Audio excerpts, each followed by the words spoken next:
प्रणाम सब गोटे के। हम सुषमा झा। हमरा भेल मधुश्रावणीके जते विधि विधान छै ओ पूजा होइन सब देवी देवताके, या दोहा होय या बिन्नी होय या कथा होय, ओ सब चीजके एकत्रित कऽ हम एहिपर मे दिए साझा करिए, ये हमरा मोनमे आयल। तऽ धन्यवाद। आइ हम तेसर दिनक कथा कहि रहल छी। तेसर दिन दूटा भगवानक कथा होइ छनि, पृथ्वीके जन्म और समुद्र मंथन। तऽ ओ हम आइ सुना रहल छी, हमर स्वरमे सुनल जाय। धन्यवाद। पृथ्वीके जन्म। ब्रह्मा, विष्णु आ आनो देवता सब एक दिन सभाके विचार कयलनि जे संसारमे पाप ततेक पसरि गेल अछि जे पृथ्वी भागि कऽ पाताल चलि गेल छथि। हुनका कोनो तरहे ऊपर अनबाक चाही, तखने संसार बचि सकत। सब मिल पाताल गेलाह आ पृथ्वीसँ प्रार्थना कयल ऊपर अयबा लेल। पृथ्वी कहलथिन, लोक हमरा ऊपर रहैत अछि आ हमरे ऊपर मलमूत्र त्याग करैत अछि, एहिसँ हमर अपमान होइत अछि, ई सह्य नहि अछि। देवता लोकनि कहलनि, अहाँ एकर चिंता नहि करू। जे अहाँक ऊपर मलमूत्र करत आ ओकरा देख लेत, तकरा स्वयं ओकर पाप होयतैक। जे केओ अहाँसँ बिना क्षमा मांगने अहाँक ऊपर पैर रोपत, सेहो पापक भागी होयत। देवता लोकनिक अनुनय विनय पर जखन पृथ्वी ऊपर एलीह तखन डगमगाइत छलीह। तखन विष्णु भगवान काछुक रूप धारण कऽ अपन पीठ पर राखि लेलखिन। पृथ्वीके जन्म समाप्त। आब समुद्र मंथन कहि रहल छी। देवता लोकनि सुमेरु पर्वत पर समुद्र मंथन विचार विमर्श लेल एकत्र भेलाह। विष्णुक विचार भेल जे ई कार्य देव दानव सब मिलके करथि। हुनके विचारसँ वासुकी नाग बजाओल गेला, जो मंदारचल पर्वतमे अपन देहकेँ लपटाय ओकरा उखाड़ि समुद्रक कात लए आनल। ओ समुद्र मंथनसँ प्राप्त अमृतमे हिस्सा भेटबाक लोभे मंथनक कष्ट सहबा लेल प्रस्तुत भेलाह। आब प्रश्न उठल जे एतेक भारी मंदार यदि समुद्रसँ खसाओल जायत तऽ ओ डूबि जायत, तेँ कोनो आधार होयबाक चाही जाहि पर राखि के मंथन कयल जाय।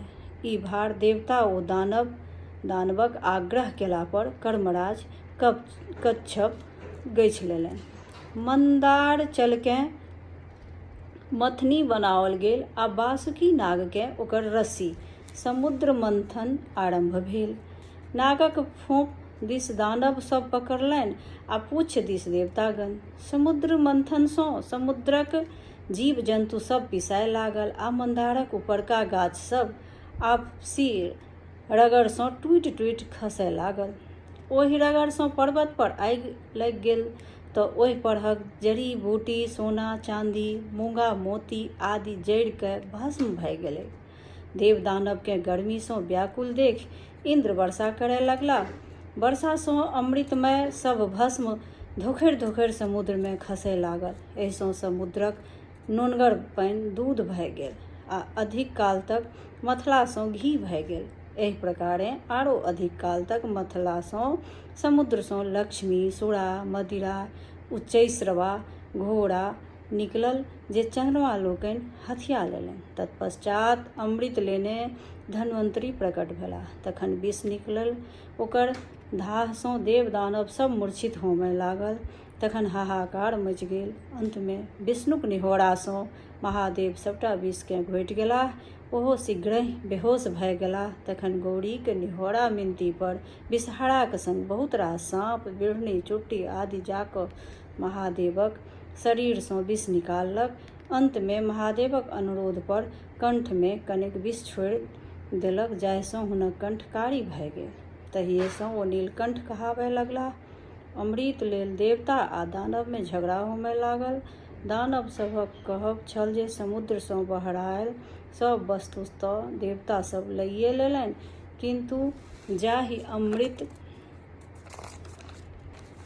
लेल सब एतेक परिश्रम केने छलाह ताहिमे हुनको सबके हिस्सा भेटबाक चाही। देवता सबकेँ ई डर छल जे बिना अमृत पीने दानव सब बहुत बलिष्ठ छल आ कएक बेर देवता सबकेँ परास्त कऽ स्वर्ग सँ भगा देने छल। यदि ओ सब अमृत पी लेत तखन तऽ अमर भऽ जायत आ सदिखन हुनका सबके दबौने रहत।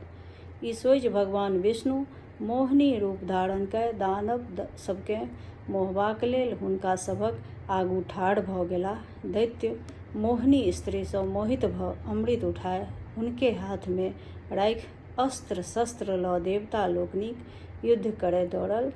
ताबत भगवान नारायण देवता सबके अमृत पिया देलनि। देवते लोकनि रूप धऽ राहु नामक दैत्य सेहो अमृत पीबय लागल, किंतु चंद्रमा आ सूर्य ओकरा चिन्हि गेलाह आ भगवान विष्णुकेँ कहि देलनि, यावत ओकरा कंठ में अमृत जायत तावत विष्णु अपन चक्र सँ ओकर गर्दनि काटि देलनि।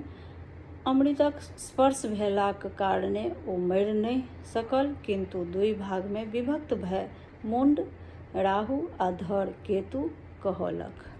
तहिये सँ ओ सूर्य आ चंद्रमाक शत्रु भऽ गेल। तेँ एखनहु धरि ओ कहियो कहियो अमावस्या में सूर्यकेँ आ पूर्णिमा में चंद्रमाकेँ गिरि लैत अछि, जाहि सँ सूर्य ग्रहण आ चंद्र ग्रहण होइत अछि। जेँ ओकर धड़ कटल छैक तेँ सूर्य चंद्रमा फेर बाहर भऽ जाइत छथि। देवगणकेँ अमृत पियौलाक पश्चात भगवान विष्णु अस्त्र शस्त्र लऽ दानव सब सँ घमासान युद्ध कऽ ओकरा सबकेँ मारि काटि पाताल भगाए देलनि। बचलाहा अमृत इंद्रकेँ सुपुर्द कऽ देल। ओ विश्वकर्माकेँ ओकर रखवारीक भार देल गेलनि। समुद्र मंथन में वासुकी नाग रस्सीक कार्य कयने छलाह। हुनका देवता लोकनि सँ ई वरदान भेटल जे हुनका मायक श्राप नहि लगतनि आ ओ सब परिवार जनमेजय महाराजक यज्ञ में नहि जरताह। हुनकर भागिन आस्तिक मुनि हुनक रक्षा करथिन। ई छल तेसर दिनक कथा।